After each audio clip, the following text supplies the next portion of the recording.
નમસ્તે વિદ્યાર્થી મિત્રો, આગળના પ્રેક્ટિકલ આપણે જોયા પહેલો બીજો ત્રીજો પ્રેક્ટિકલ. આજે આપણે ચોથો પ્રેક્ટિકલ જોઈશું, જેમાં આપણે વનસ્પતિની કોષોનું કદ અને એના આકારની વૈવિધ્યતા તથા પેશીઓનો અભ્યાસ કરીશું. Today we will see practical number 4. The practical name is Study of Tissue and Diversity in Shapes and Size of Plant Cell. कि प्लांट टिश्यू के बारे में हम आज बात करेंगे. What is tissue? तो फॉर एग्जाम्पल ये डिफरेंट सेल्स है जो एक दूसरे के साथ बाइंड हो रहे हैं, राइट. सेल मीन्स कोश, और ये जो सेल है that is called group of cell, जिसका ओरिजिन जिसका फंक्शन क्या होगा, सेम होगा. That is called tissue, right. એને આપણે શું કહીશું? પેશી. કે એક કરતા વધારે કોષો ભેગા મળીને જેમાં સમાન ઉત્પત્તિ હોય અને સમાન કાર્યો ધરાવતા કોષોનો સમૂહ હોય એને કહેવાય પેશી, જેના વિશે ઓલરેડી તમે 9મા 10મા ધોરણમાં પણ ભણી ગયા હશો. હવે અહીંયા બે प्रकारना प्रैक्टिकल છે, राइट. टू टाइप्स के प्रैक्टिकल होंगे कि परमानेंट स्लाइड को भी हम ऑब्जर्व करके ये प्लांट टिश्यू जो है उसका ऑब्जर्वेशन कर सकते हैं कि તમે પરમેનન્ટ સ્લાઇડ નો પણ અભ્યાસ કરીને જે વનસ્પતિ પેશી છે એનો અભ્યાસ કરી શકશો. તમે થિયરી ની અંદર ભણ્યા હશો કે વનસ્પતિ પેશી બે પ્રકારની છે, વર્ધમાન પેશી અને સ્થાયી પેશીઓ. વર્ધમાન પેશી એટલે સતત કોષોનું કોષ વિભાજન કરતી પેશી. સ્થાયી પેશી એટલે કે વિભાજન ક્ષમતાની ગુણધર્મ ગુમાવતી પેશી હોય છે સ્થાયી પેશી. वर्धमान पेशी त्रण प्रकारनी होय छे, अग्रस्थ वर्धनशील पेशी, आंतरविष्ट वर्धनशील पेशी અને પાર્શ્વીય વર્ધનશીલ પેશી, રાઈટ. એના ઉદાહરણ તમે કયા પ્રકારના ભાગોમાં જોવા મળે છે એના ઉદાહરણ સાથે તમે જોયેલું. અને પરમેનન્ટ એટલે કે સ્થાયી પેશીઓ બે પ્રકારની છે, સરળ અને જટિલ. સરળની અંદર પાછા ત્રણ પ્રકાર છે, મૃદુતક, સ્થૂલકોણક અને દ્રઢોતક. જ્યારે જટિલ પેશીની અંદર બે પેશી છે, અનવાહક અને જલવાહક, રાઈટ. એને આપણે ચાર્ટમાં પણ જોઈશું અને વનસ્પતિ જે પેશીઓ છે એનો આપણે માઇક્રોસ્કોપમાં પણ અભ્યાસ કરીશું. कि plant tissue there are two types of plant tissue, meristematic tissue and permanent tissue. Meristematic tissue there is divided in three types, right. Permanent tissue divided in two types, simple and complex. Simple में three types आएंगे, parenchyma, collenchyma and sclerenchyma. And जो complex tissue है उसमें ज़ैलम and phellum, right. इसके बारे में आपने already 9th और 10th स्टैंडर्ड में देखा होगा और थियरी में भी पढ़ा होगा उसका स्ट्रक्चर उसके डायग्राम के साथ. यहाँ मैं पहले चार्ट में आपको दिखाऊंगी, उसके बाद हम वो जो स्लाइड है परमानेंट स्लाइड है वो हम माइक्रोस्कोप में ऑब्जर्व करेंगे, राइट. ये जो चार्ट है पूरा वो सिंपल प्लांट टिश्यू का है, એટલે કે સરળ વનસ્પતિ પેશી, રાઈટ. તમે અહીંયા જોઈ શકો છો પહેલી મૃદુતક પેશી મેં જે તમને કહ્યું હતું પેરેન્કાઇમા જેને કહેવાય. આ મૃદુતક પેશીના કોષો છે, આ કોષ કેન્દ્ર છે, right. This is parenchyma tissue, this is cell and उसके साथ जो भी न्यूक्लियस होता है, राइट, वो है. और सेल के बीच में यहाँ आप देख सकते हो इंटरसेल्युलर स्पेस मीन्स કે આંતરકોષીય અવકાશ જોવા મળે છે. તમે એને નજીકથી જોશો તો તમને વધારે સરળતાથી ખ્યાલ આવશે, રાઈટ. નેક્સ્ટ બીજી સરળ પેશી છે જેને કહેવાય મૃદુતક પેશી મીન્સ પેરેન્કાઇમા, રાઈટ. એમાં તમે જોઈ શકો છો એ પણ આ જે છે એ ઊભો છેદ છે અને આ આડો છેદ છે, રાઈટ. એના પછી સ્થૂલકોણક પેશી. સ્થૂલકોણક પેશી પણ બે ટાઈપ્સની છે, એને આપણે માઇક્રોસ્કોપમાં પણ અભ્યાસ કરીશું. તમે અહીંયા જોઈ શકો છો રેડ કલરનું શું થયેલું છે, સ્થૂલન થયેલું છે. સ્થૂલન એટલે શું તો કે જમાવટ, એક પદાર્થની જમાવટ. અને એ પદાર્થ કયો છે? પેક્ટિન પદાર્થની જમાવટ થયેલી છે. ક્યાં? પેશીના ખૂણાના ભાગે. એટલા માટે એને કહેવામાં આવે છે સ્થૂલ કોણક પેશી. સ્થૂલ એટલે સ્થૂલન, जमावट અને કોણક એટલે ખૂણામાં, right. This is collenchyma tissue, उसमें पेक्टिन डिपोजिशन, जो भी कॉर्नर है सेल का, जो भी कॉर्नर पोर्शन है वहां कॉर्नर पे ये डिपोजिशन होता है. That is why this tissue known as collenchyma tissue, right. Next ये जो है सिंपल टिश्यू उसको स्क्लेरेन्काइमा टिश्यू बोल सकते हैं, राइट. जिसमें डबल लेयर मीन्स के दो तरह की सेल वॉल होंगी, primary cell wall and secondary cell wall. दूसरा की primary cell wall made up of cellulose and secondary cell wall में किसका डिपोजिशन होगा? लिग्निन डिपोजिशन होगा, right. So this is sclerenchyma. Sclerenchyma divide in two parts, sclerenchyma fibers and stone cell. કે દ્રઢોતક પેશી એ બે ભાગમાં વિભાજિત છે, દ્રઢોતક તંતુઓ અને ખંડકો. દ્રઢોતક તંતુઓ આવી રીતે શું કહેવાય, આ જે તમે જોઈ શકો છો આ दिस इज मेन, राइट. ये मेन पार्ट है कि यहाँ और यहाँ एंगल शेप दिखाई देता है. ये जो सेल है वो उससे डिफरेंट है और ये फाइबर लाइक स्ट्रक्चर होता है, राइट. इसीलिए इसको स्क्लेरेंकाइमा फाइबर बोलते हैं कि आ जे छे ए तंतु जेवी रचना छे એટલા માટે એને દ્રઢોતક તંતુ કહેવામાં આવે છે. અને આ જે છે એ કંટકો છે. નોર્મલી આ જે પેશી છે એ આપણે જે નાળિયેર હોય છે એ નાળિયેરનું જે સખત આવરણ હોય છે એ સખત આવરણના એટલે કે નારિયેળના કાચલના ફલાવરણમાં આ કંઠકો આવેલા હોય છે, રાઈટ. तो दिस इज स्टोन सेल. जो कोकोनट होता है, कोकोनट का जो हार्ड कवरिंग एरिया होता है उसमें ये सेल रहते हैं, राइट. उसके बाद हमारे पास कॉम्प्लेक्स टिश्यू भी है. Complex tissue, complex plant tissue, जटिल वनस्पति पेशीઓ. હવે જટિલ વનસ્પતિ પેશી બે જ પ્રકારની છે, જલવાહક પેશી અને અનવાહક પેશી. જલવાહક પેશી જે પાણીનું વહન કરે છે વનસ્પતિના જુદા જુદા ભાગ સુધી, અને અનવાહક પેશી એ ખોરાક અને પોષક દ્રવ્યોનું વહન કરે છે, राइट. कि जो भी ट्रैकियाट्स मींस के जो जाइलम है, जाइलम में क्या होगा कि water molecule pass on different part of plant and this is phellem. Phellem means what कि न्यूट्रिएंट्स, फूड, वो डिफरेंट प्लांट के जो डिफरेंट पार्ट्स है वहां तक वो पहुंचाते हैं, राइट. ये दोनों का फंक्शन है. और जो जाइलम और फाइलम है उसको कॉम्प्लेक्स टिश्यू क्यों बोला गया है, क्योंकि उसके स्ट्रक्चर में बहुत सारे स्ट्रक्चर है. That is why that tissue known as complex plant tissue.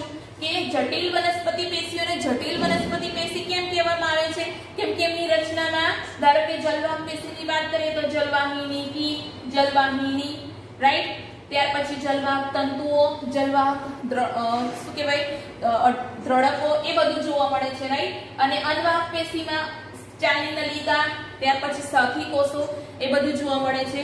તો આ જે છે જલવાહિની કી છે અને આ જલવાહિની છે. सो आनो शेप तमे जुओ અને આનો જુઓ, બંનેનો શેપ અલગ છે. બીજું કે આ જે જલવાહિની છે એ જલવાહિનીની અંદર આવા ડિફરન્ટ શેપ, અલગ શેપ જોવા મળે છે, રાઈટ. તો આ છે જલવાહિની કીના બે પાર્ટ છે અને આ જલવાહિની છે, અને આ જલવાહિનીના ડિફરન્ટ શેપ છે. कि ये जो है वो ट्रैकियाट्स है. ट्रैकियाट्स के दो तरह के दो शेप दिए हैं आपको, और उसके बाद जाइलम का एलएस दिया है, राइट. और जाइलम का एलएस में बहुत सारे शेप है यहाँ, annular, spiral, scalariform, reticulate, pitted, border pitted, right. दूसरा क्या फैलम की बात करें तो फैलम में सिप्स सेल होंगे, सिप्स ट्यूब भी होगी, राइट. उसमें न्यूक्लियस आपको दिखाई देता है. उसके बाद फैलम का जो एलएस है उसमें बहुत सारा मीन्स के पूरा का पूरा फैलम यहाँ आ गया. Sips tube, then sips plate, then companion cell, phellum parenchyma, right. ये सभी फैलम के स्ट्रक्चर आ गए और ये बहुत सारे स्ट्रक्चर इस फैलम में होते हैं. That is why that tissue known as complex plant tissue. ક્યાનવાહકની અંદર ચાલની કોષો, ત્યાર પછી ચાલની નલિકા, સાથી કોષો, ત્યાર પછી અનવાહક મૃદુતક અને અનવાહક દ્રઢોતક આવેલા હોય છે. આમ જુદી જુદી રચના આવેલી હોય છે અનવાહક પેશીમાં. એટલા માટે અનવાહક પેશીને જટિલ વનસ્પતિ પેશી કહેવામાં આવે છે. હવે આપણે એને માઇક્રોસ્કોપમાં જોઈશું. ઓકે, અહીંયા મેં સ્લાઇડ મૂકી છે. લો પાવરની અંદર તમે જોશો તો તમને એ મૃદુતક પેશીના કોષો દેખાશે. મૃદુતક પેશીના કોષોમાં આંતરકોષીય અવકાશ વધારે હોય છે બીજી બધી પેશીઓ કરતા. તો આપણે માઇક્રોસ્કોપમાં જોઈએ.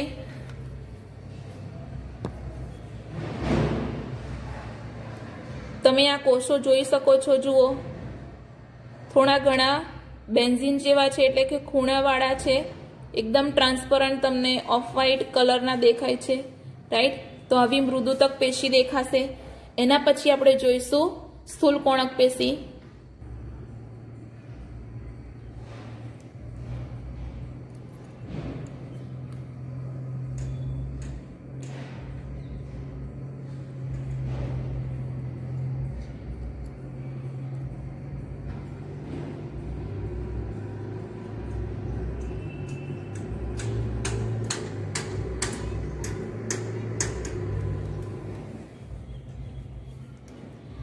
હવે આ જે છે એ સ્થૂલ કોણક પેશી છે.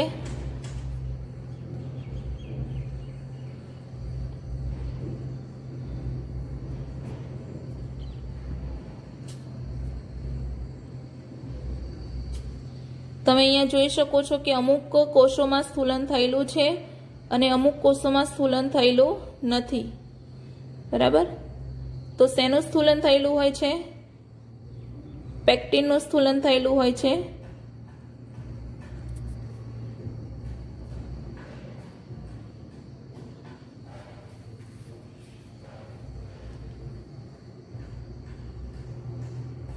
બરાબર. ઓકે.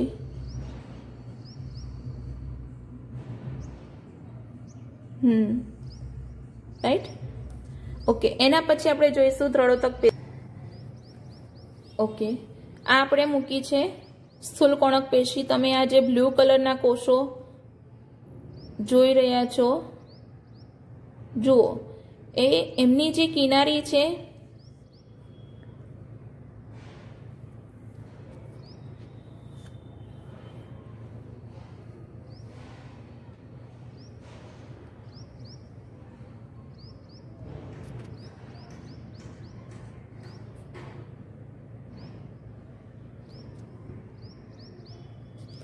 એમની જે કોષ દિવાલ છે એ મેં તમને હમણાં ચાર્ટમાં સમજાવ્યું એ રીતે જ દેખાય છે.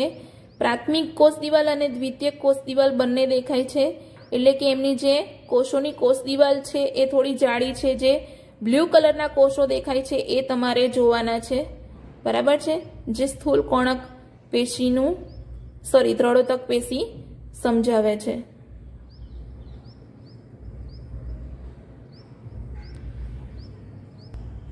ઓકે.